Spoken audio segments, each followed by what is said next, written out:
cyberspace. They're filling in the human race on cloud computing's latest tech or the history of the internet. What will they cover this time? I hope it's robots or AI. Their agile minds crunch the data fast to bring you the Clearly Cloud podcast. Hello, and welcome to episode 11 of the Clearly Cloud podcast. I'm your solo host this week, Sean Spicer, as Conrad Agramont is out of office for the day. And today our guest is Athena Demos, one of the creators of BRCvr. BRCvr was an attempt to bring Burning Man into virtual reality. And was it successful? As you'll find out, it became the largest virtual reality event in history. And we talk about the problems encountered, what it means for the future of virtual communications, and connecting with people on a more global basis. Incredible talk. I really enjoyed it. Now, before we move on to the news, I want to say that we want to hear from you. If you have feedback on the podcast, topics you'd like to see us cover, or if you want to be a guest, please drop me a line at sean.s@agileiT.com. That's SEAN.S, spelled the right way, at agileiT.com.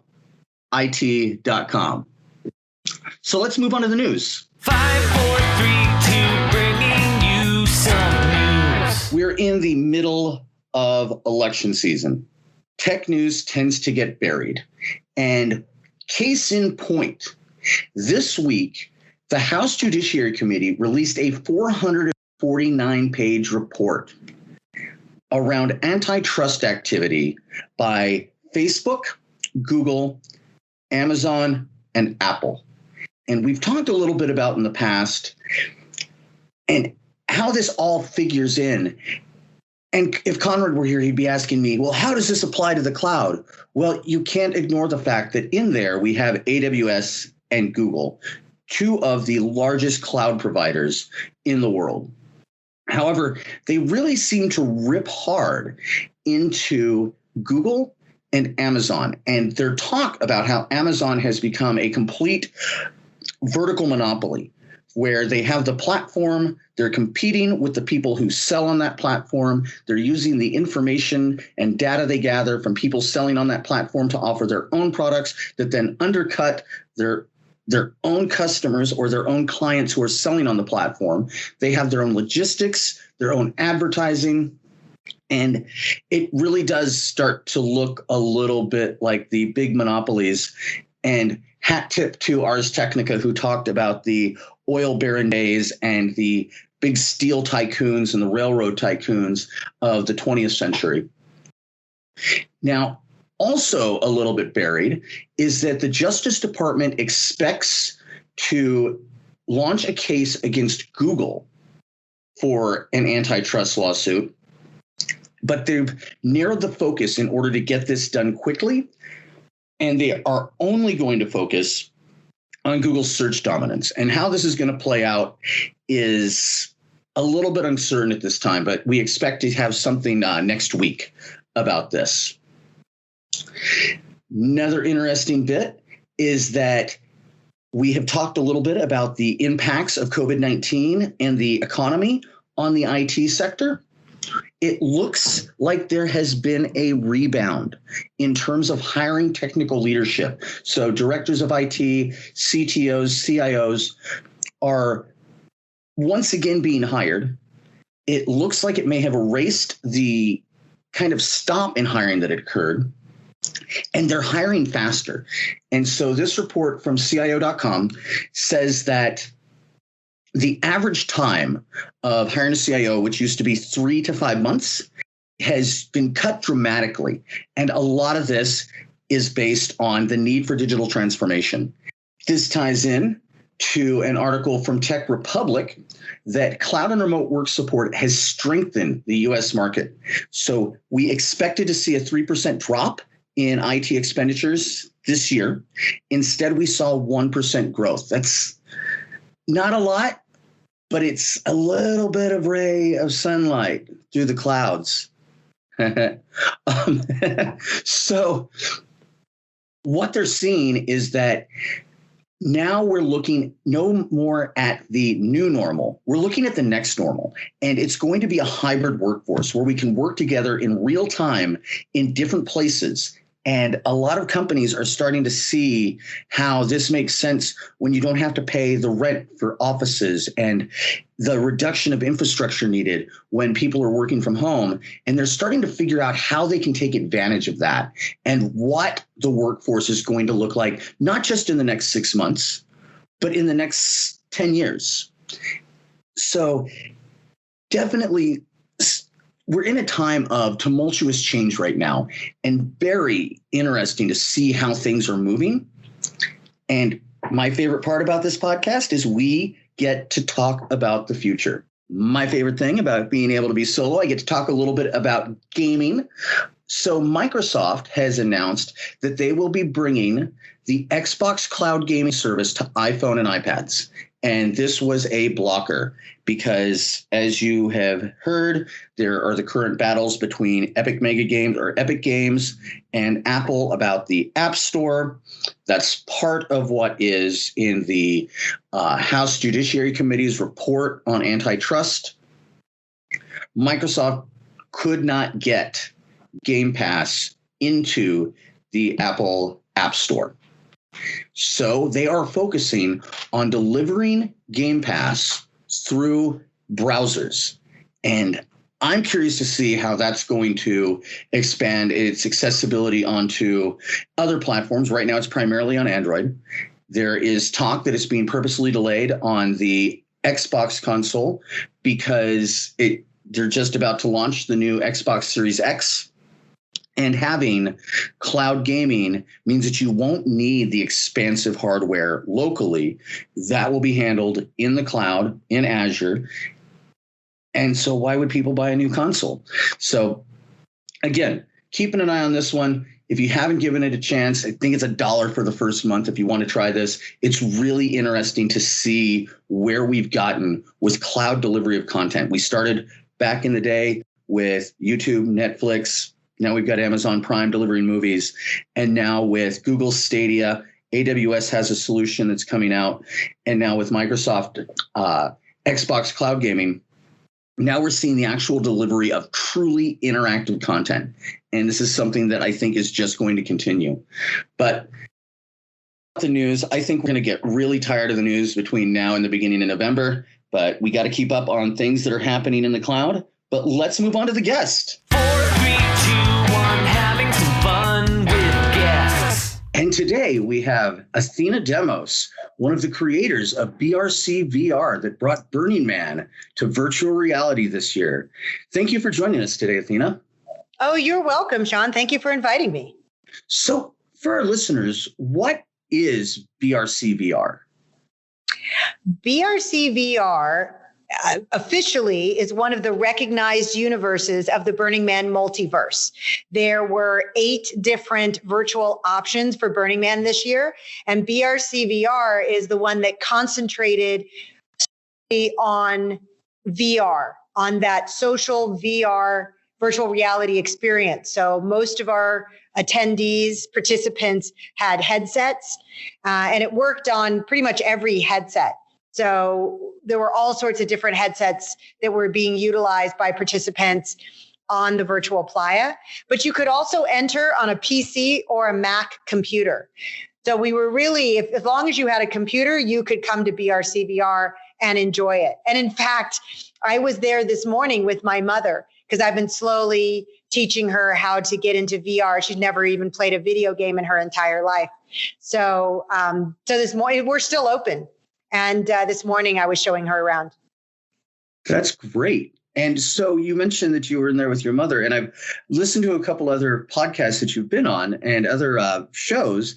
And it was 2014 when BRCvr kind of got started. And that was your last year on the actual Playa, and you were there with your mom. Yes, I was. And so she very much wanted to participate this year because she could.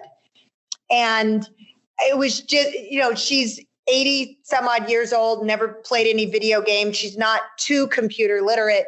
And to then teach her how to load the program onto her computer and all like what keys on the keyboard to make you move. It's very confusing for her. So it was too much of a learning curve to try to get her in for Burn Week. But I've slowly been teaching her over time. She spent 2.5 hours building her avatar. She had so much fun. And that is fun. Yeah. And then today, I got to meet her avatar for the first time. She was very excited to show it to me. And I got to walk her around the playa. And we were there and I'm like, okay, so we're at Burning Man. What do you see that's interesting that you want to go see closer? And she was like, well, there's this, she doesn't have hands because she's on a PC. Only the headset people have hands. So they're describing what she's looking at. Well, there's this bright, colorful thing in the distance with this thing coming down from it. And I'm like, oh, okay, it's a tree. Let's go check out the tree. And it was the tree of Teneriffe. And we went over there and she was like, wow, this is really interesting. And she goes, now what do we do? And I said, well, there's this portal. And the tree that you're looking at is the low res version. And there's a whole beautiful world created by the artist. And this is your teaser. And if you go into this blue portal, it looks like a burn barrel. Then you'll go into that world. And she goes, okay, so what do I do? And I'm like, walk into it. So she walks into the portal and I walk in behind her and there I am. I enter it and there she is. And I'm like, okay, Mom, now you're in the world of the tree of Teneriffe. And she's looking around. She's like, wow, this is really interesting. And she goes, I want to look up. And she couldn't remember how. So I was like, okay, so hit your F key and then you'll look up, and hit the V key and then you'll look down. And so she did that a few times. And then I taught her how to fly. I taught her how to turn on fly. And I was like, go fly up into the tree, go into the sky, go wherever you want. And, use the F and the V to go up and down and use the arrow keys to go forward and back. And she did that for a little while and really loved it. And so we're going to once a week, like you connect with your parents on the phone, like once a week. I always do. I was like, Mom, why don't we do this? Instead of us getting on a call and just yapping at each other, why don't we meet in VR once a week for an hour and catch up and we'll see beautiful things? And she said, honey, I would love that. Let's do that. So I scheduled it in my calendar and she put it in hers. And we're going to get together once a week in VR to see something else, to go wander the playa and to connect. And it feels like I'm actually hanging out with my mother, who's in a completely different country than I'm in. Wow. So how did Black Rock City VR get started, or BRCvr? It was a series of playa magic and fortunate events. A lot of things had to come into play. Greg Edwards is our visionary, and he is the originator of the idea. And he wanted to create, he was always working in VR. That was his background. And I think now he's concentrating in VR, but AR. And he wanted to bring people together on a common location that that people could get behind. And Burning Man is gold for that. Yes. Burning Man, everyone comes together. It's our common ground that we can all come together on this playa around the 10 principles, around art and the magic of bringing so many people together in a connective, immersive way. Burning Man is already an immersive experience. Right. So, and this was big. This was massive. This was a massive undertaking. From a VR standpoint, I don't know that, and I now know a lot of people in virtual reality in the field, and no one knows of anything bigger than what just got created. But I have to point out, we didn't create the whole thing. We created the foundation. that, Burning Man is a foundation, and we created a virtual foundation on top of that foundation. And then the community, which is the magic of Burning Man, or some of the magic of Burning Man, is that the community created all the art. Right. The community, we taught them, Greg created a toolkit, which was like 10 different types of RVs and a whole bunch of different types of tents and shift pods and generators and cables and rugs and lights and chairs and like domes of every size and shape. Anything that you could possibly have at Burning Man to make up your theme camp, he created a toolkit that would be easy for the community to just cut and paste the things they want, where they want them in their world. And then we created a manual of how to do that and then upload your world onto the AltSpace platform, which is where BRCvr lives. And it is a social VR platform that is housed on the Microsoft servers. In Azure. Okay. And so talking about theme camps now in BRCvr, those became portals, correct? Yeah. So all the theme camps, art installations, art cars, sound camps, those all became worlds. And so they would give us a low poly count version of something that represented what they built. And we would put that on our main playa. And much like I did with my mom, where it's like you just walk to something shiny in the distance that you think is interesting, or because it's VR, you can fly. That's the one thing I'm going to miss when we go back to Burning Man is you can't actually fly. I love flying. So you fly off to some cool thing in the distance that's just got your attention. And then there's a portal in front of it. So you go into the portal and then you're in the world of that artist's mind, or that group of artists' mind. So like Costume Cult is a well-known theme camp at Burning Man. As you guessed it from the name, it's all about putting costumes on.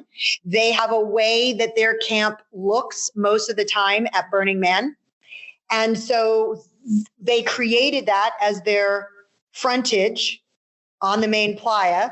And then there's a portal. And you go into the portal and you go into the world of Costume Cult. And this is a theme camp, and it's a group of people really all over the world. Most of them are in New York, but they have members in several different countries.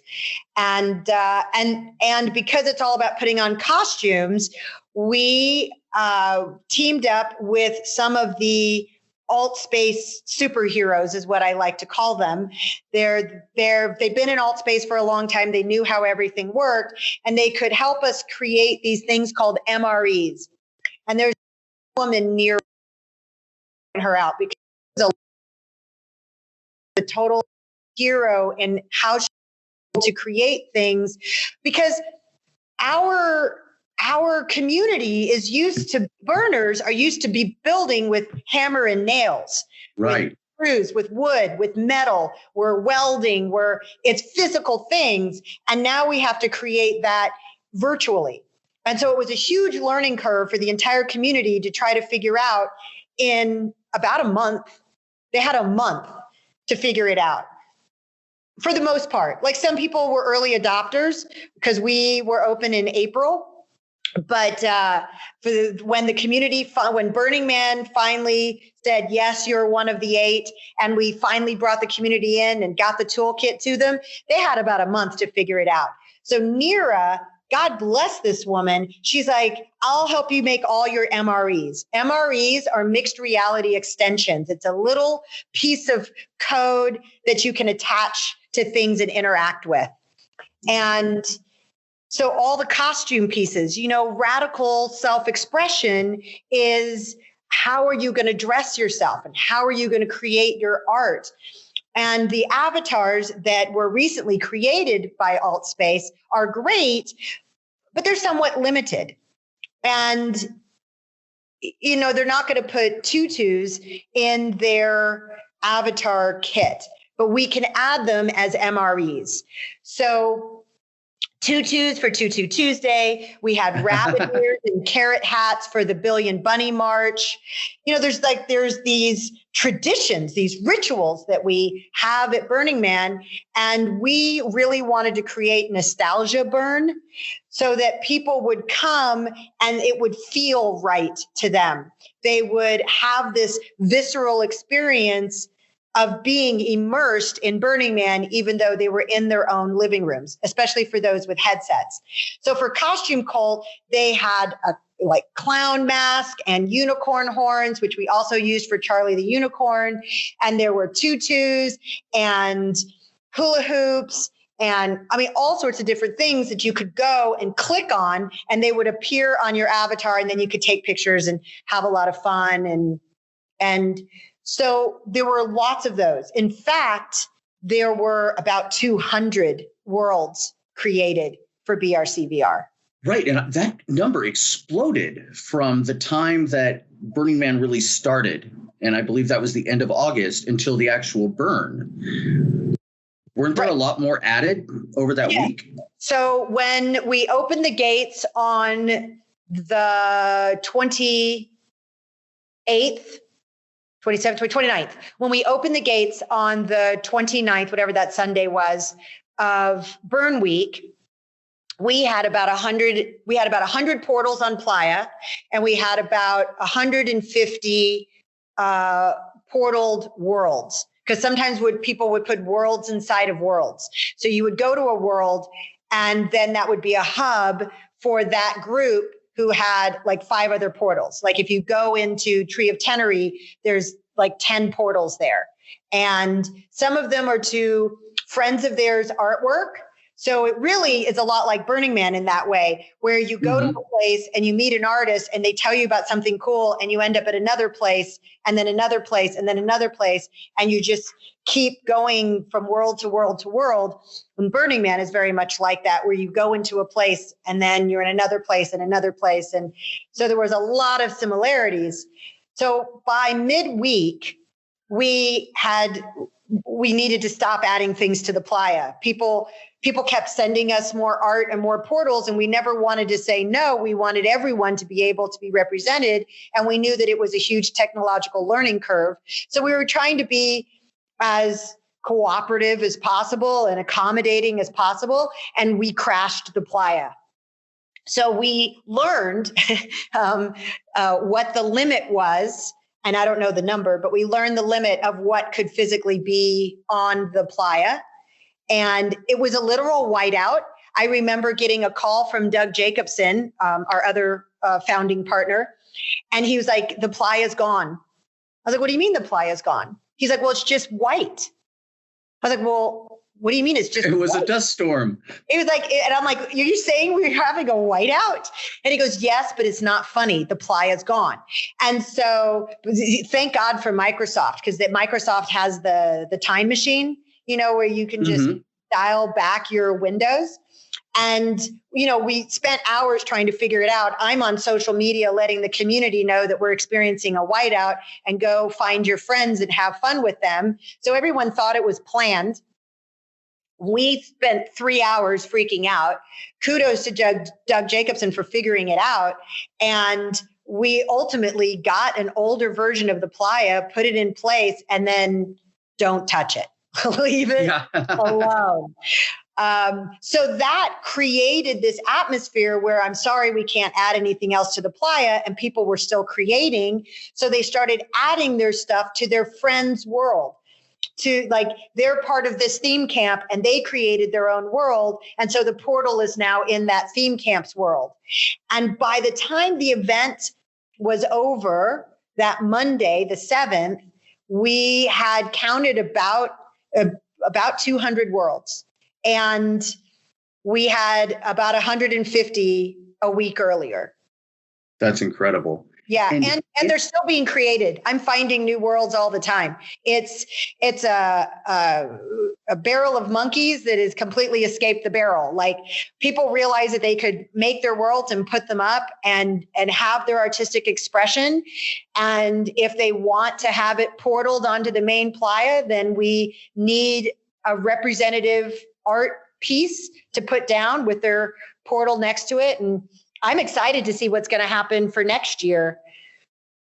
Yeah. And it was large, not just in the world, it was large in the number of participants, right? Yeah. And how long the participants stayed. That was another thing that even AltSpace was blown away by, because, people spend an hour, maybe 45 minutes in VR, and you go do something else. Maybe if you're really into a game, you'll spend a couple hours. Most people told me about 4-5 hours that they were spending in there, hopping from world to world, hanging out with their friends, going on a Playa Crawl, that they were there. Oh, I'm just going to go in for an hour. And then 4 hours later, they're like, oh my God, I've been here for 4 hours. And that was common. That was a very common story of people being immersed. And it was a homecoming for a lot of burners that hadn't been there in a long time, that maybe had moved away, their family situations had changed. And a lot of my friends were just ecstatic to be able to go back. I've got a lot of connections with Death Guild, Thunderdome. Mm-hmm. And talking with them, we have a Zoom call every Saturday that, just like VR, as you're talking, we plan it for an hour, but we're sometimes on the line for 7 or 8 hours. And that they were just ecstatic and connecting with old friends and having those sunrise conversations on the porch of Thunderdome that they hadn't been able to have in years. So it was bringing that community together as much as it was the space.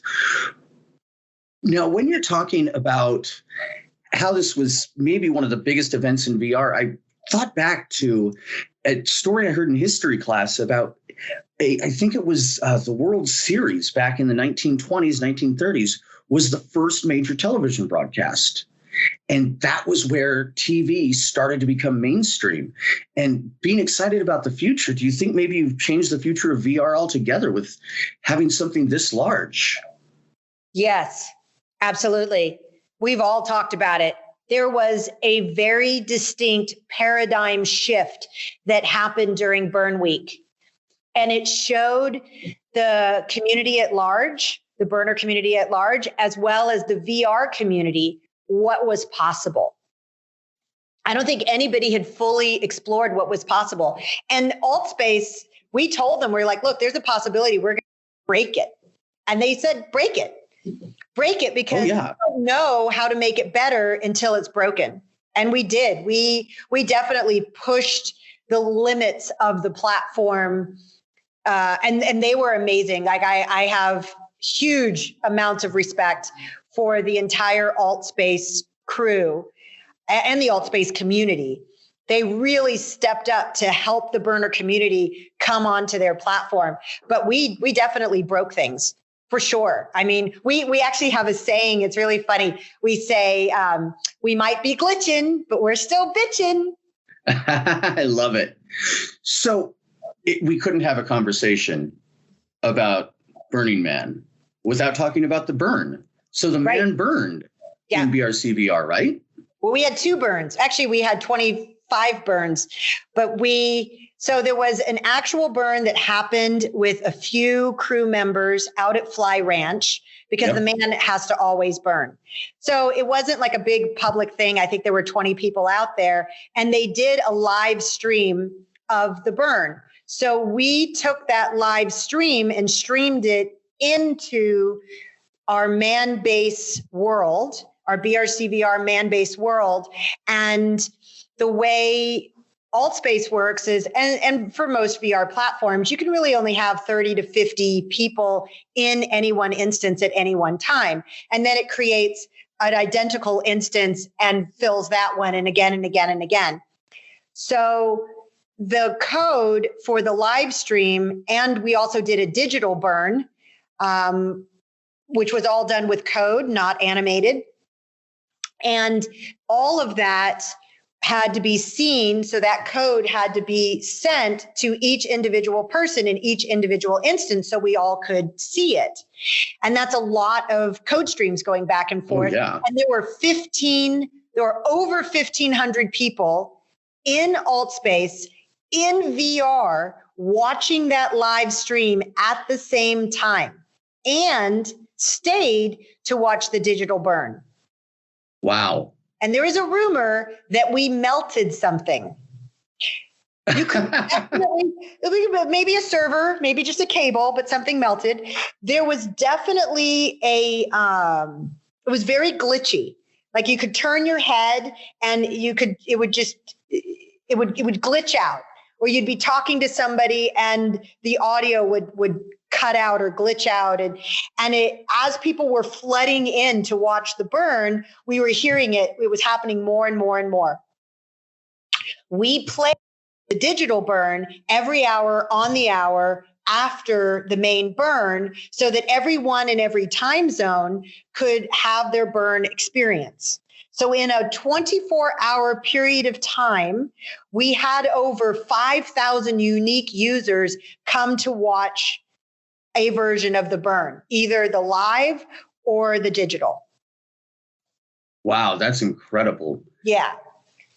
So you talked about the future, and hearing the talk about not the shift, but the interest in augmented reality, in addition to virtual reality. Diva Marisa Winter, who's part of the Death Guild group, wrote an article about this, and she brought up an idea of having an app like Be My Eyes, which is an assisted vision app where somebody can use the camera on their phone if they're blind and have somebody describe things to them, kind of crowdsourced. And she talked about making Burning Man a globally inclusive event this way, that you're able, if you're in some place in the real Playa and somebody is there in VR, you'd be able to connect with them. And that sounds incredible. But Yeah. What kind of visions do you have for the future? Well, we definitely want to make the VR experience as radically inclusive as possible. In fact, that was the impetus for us having a Mac client, is that I was on Playa. I had met Alex Kipman and Katie Kelly for the very first time at BRCvr, so virtually. I've never met them in person, just virtually. And they were so excited, and they're burners. And they were like, oh my God, anything you guys need, what do you need? And I said, we need a Mac client. We need this. What I said was we needed to work on Mac, radical inclusivity. Yeah. So, and they did, they made it happen. And they finally launched it the Wednesday of Burn Week. But it was a miracle because they wrote it from scratch from the beginning in a matter of 3-4 months, 3.5 months.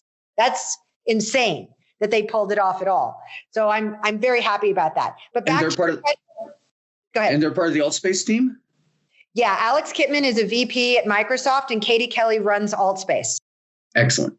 Yeah.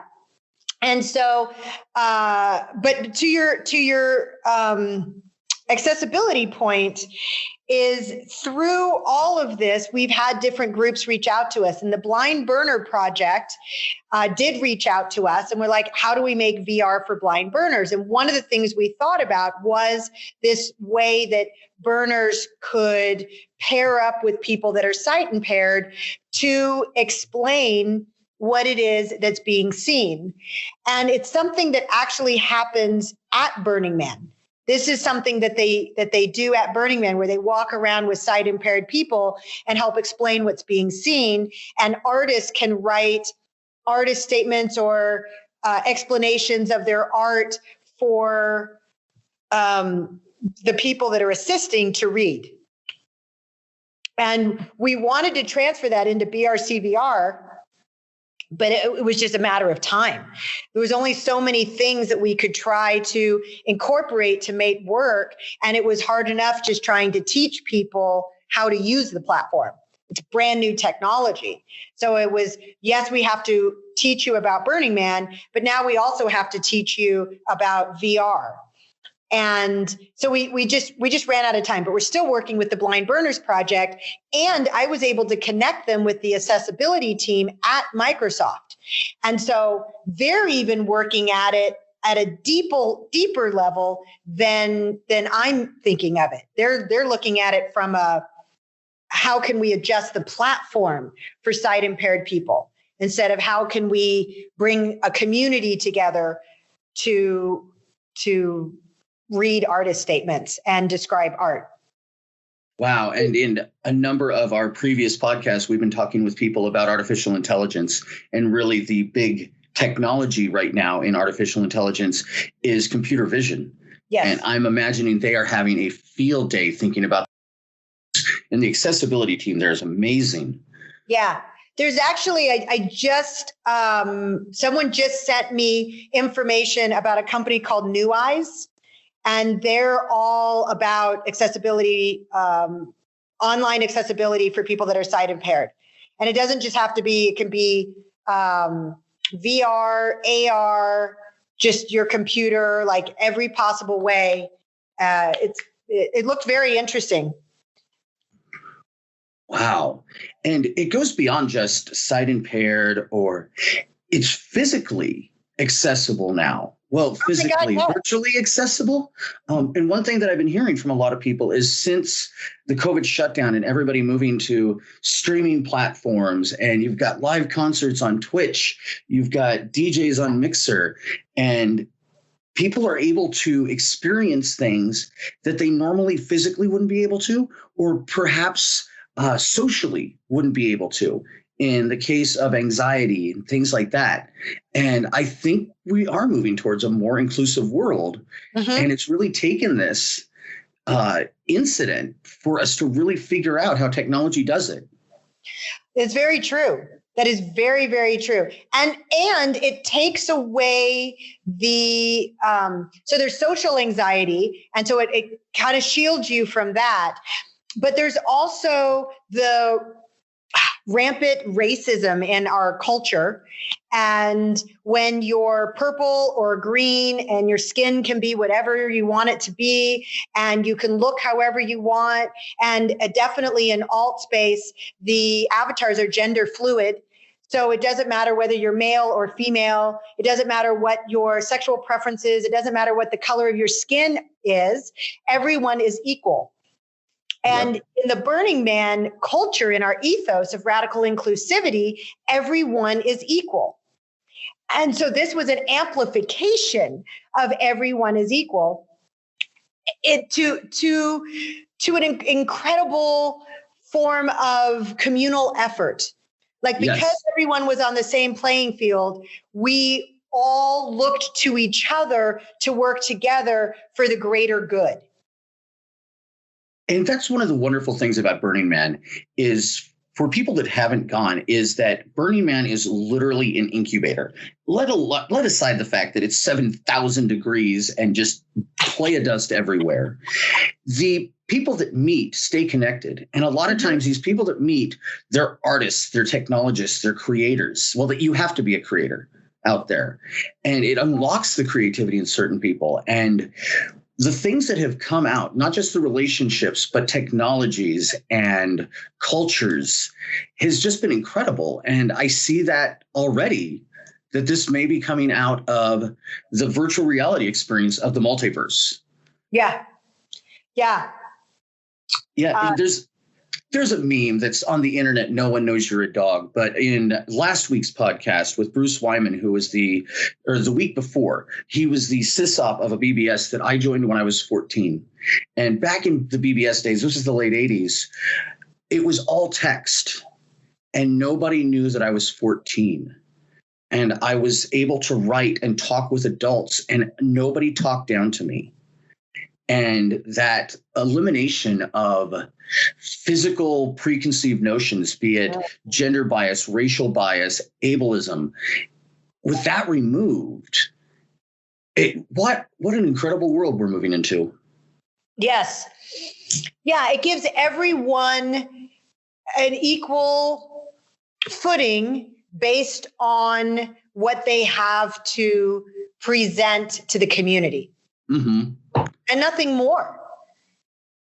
I believe it, in my mind, I don't see people's color or sex or whatever gender, anything, but I do.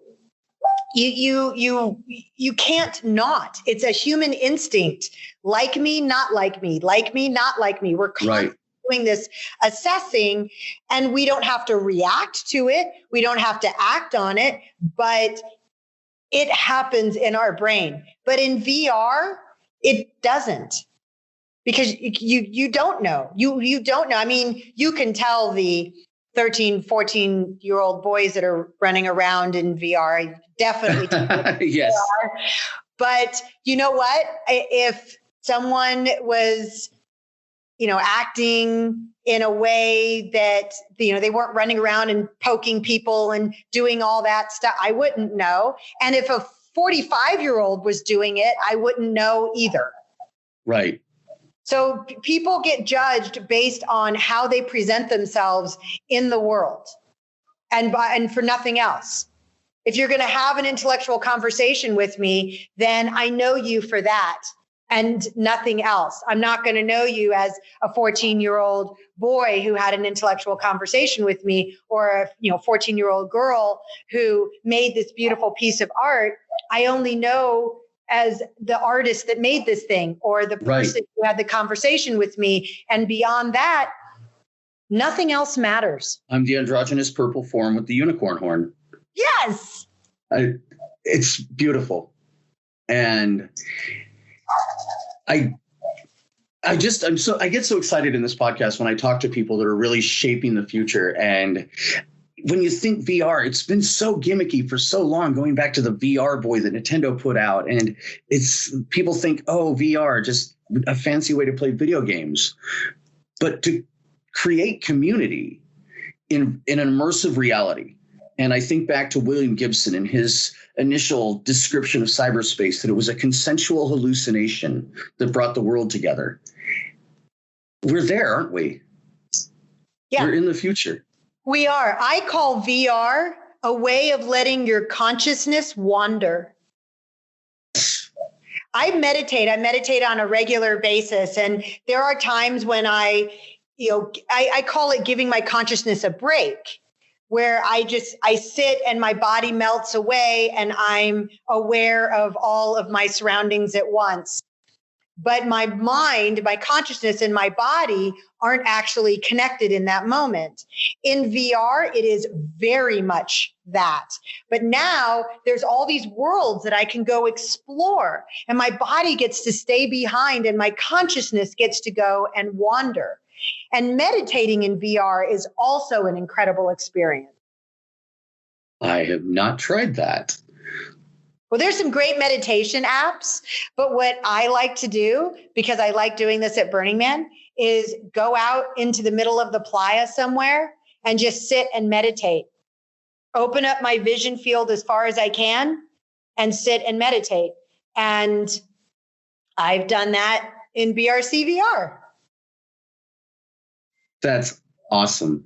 And so normally Burning Man has got a timeline and it would be over now. The burn has happened. People are probably just finishing clearing up what's left on the playa, leave no trace. But people can still visit now, right? Yeah. So we, in order to honor the rituals of Burning Man of Leave No Trace, and the closure that Burn Week is. So you have to close Burn Week and take that which you experienced and put it in your heart and then go about your life. You have to mark that moment in time. So what we did is on Tuesday at midnight, we flipped the playa back to empty. So there was nothing there, just like we did at the very beginning. So before Burning Man on Thursday, we opened up the gate on the 27th, and the main playa, which people were exploring since April, was just blank with a golden spike and nothing else. And so we flipped it again, midnight on Tuesday after Burn Week. We flipped it to the blank playa. And I spoke about this was honoring Leave No Trace, that when we are done with our Burn Week, we take everything away as if there was nothing, like we were never there before. Leave it better than you found it. And the whole city gets taken away. And then I asked everyone to take all the love that they experienced, all their experiences, and put it in a container and put that in their heart and carry it with them. But then we got an overwhelming response from people asking us to bring it back. So on the following Saturday at noon, we had a ceremony where people came. We had about 60, 70 people. And we turned the playa back on. And so everyone was there in the blank playa and they looked around and they were flying around. And then we hit the reset button and it reset to, you got the loading screen and then it came back and all of a sudden there's everything again. And the soundscape and everything was there and all the portals were there. And we're slowly adding stuff as well. There were, Greg Edwards was able to optimize a little bit more, and the art cars, which didn't get added for Burn Week, have just recently been added. So first of all, I doubt anybody saw everything. We had over 1,500 hours of programming, and there's only 192 hours in that week that any one person can experience if you were up 24 hours a day for those 8 days. So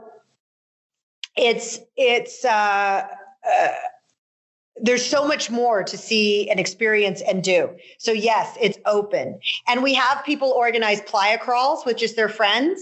They just put together a Facebook event page saying that they're going to do a playa crawl, and a whole bunch of people get together and they go wander around the playa together. We've had a couple events. We had an event at Alien Base, which is one of the artists from Mexico created this world, and he hosted 8 hours of Argentinian music. So there were a whole bunch of Argentinian performers, circus and rock and indigenous and electronica, and they performed in Alien Base in BRCvr, and that was a couple Saturdays ago. And we're getting ready to do it again, only now we're going to do it even bigger. We have a couple worlds that they normally do a Dia de los Muertos, Day of the Dead celebration in their home areas, but they can't. So they asked if they could do it in VR. And I was like, yeah, absolutely. And so we're getting ready to send out a message to all the other worlds to say, this is going on. We can't go trick-or-treating. So let's do it in VR. Let's do it with BRCvr. Let's open up these worlds and have events and let people hop from door to door to door. Oh my goodness. Treat of an experience. I hadn't thought of that. I'm bringing my son. Absolutely. Wow. How old's your son? He's 10. Okay. So technically the ESRB for AltSpace is 13 and over. That's truly believe all VR. That's all VR headsets. I understand. Yes. But if you're on your computer, I don't know that applies. I think it's really the headsets. Yeah. Yeah. Yep. It is not recommended for kids under 13. One of my friends was asking, why doesn't Oculus just send out headsets to all of these children and then they can be in VR classrooms? I'm like, because their eyes would break. You obviously have not spent a lot of time in VR, and it's not meant for those little heads. No, when they're he not has played with VR, he's limited to about 10 minutes at a time. But on the computer, that'd be great. So but how can VR classrooms on a computer? Like there's no reason that can't exist. I think it would be more compelling than a Zoom classroom. I want to explore that in a future episode. But I hear the chaos coming out of my son's Zoom classroom. I can't imagine if they had avatars. So how can people visit BRCvr? So the best way to visit is to go to brcvr.org, our website. And that stands for Black Rock City Virtual Reality. Black Rock City is the city that is built every year that Burning Man is at. So brcvr.org, go to the website, click on Get Started, and there is a link for how to play in the digital dust. Now, this is for someone who's new to the platform, never been to AltSpace, and wants to get started at the beginning. All the directions for PC, Mac, and VR headsets are all on that page, and it's various different infographics that different community members created. So we had a community member create an infographic about how to get on with your PC. And that's the one I used to help my mother get on the platform. And then there's another community member that created an infographic about how Macs get onto the platform because it's slightly different because it was something new that AltSpace created. And then at the very bottom, there's all the directions that you can find online about how to get on with your Oculus or HTC Vive or Index, whatever your headset is. The directions are there as well. And then you just follow those directions. And while you're on the website, we would really, really appreciate it if you would click the little contribute button in the upper right corner and contribute to BRCvr. We are a labor of love, but there are true hard expenses, and we survive solely on donations. So if you could make a donation and contribute to keeping the lights on in the virtual world, we would greatly appreciate it. Also, at the bottom of our website, in the lower third, there's a section about donating to the Burning Man Project. Like all the festivals on the planet, everyone wasn't able to happen, and it's causing a financial burden. And if we are going to return to the physical dust, then we need to keep the mothership going. So if you could make a donation also to the Burning Man Project, that would be greatly appreciated. And then we will have both the digital dust and the physical dust. And I am beyond curious to find out what exactly is going to happen when we can have both again. So am I. Athena, thank you so much for joining us. This has been a great conversation and really hit my heart about how the future is being shaped right in front of us these days. Well, you're welcome. It is my pleasure. And if any festival producers or conferences or whatever producers are out there and you're interested in seeing what we can do for you, just contact us on our website. Excellent. Thank you again and have a great day. Thank you. You too, Sean. All right, everybody, I'm going to spare you telling jokes to myself since I am solo this week. I tried to be funny, but I'm not that funny without my wingman. But join us next week where Conrad and I are going to be our only guests. And Conrad felt that we thought that we talked a little bit too much about him last time. It was him and I riding solo. So this time he's going to pick on me. We're going to talk a little bit about my background, how I got into the cloud. I may even put my black hat back on. That remains to be seen. But thank you very much. If you're checking us out on YouTube, give us a like and follow. If you are not yet, go ahead and subscribe. We're on every single one of the podcast streaming services right now. Like I said at the beginning of the show, I would love to hear from you. Drop me a line at sean.s@agileit.com. If you have topics, if you have any feedback, suggestions, or you want to be a guest, please feel free to reach out. But for right now, stay safe out there, be kind, and have a great week. Somewhere out in cyber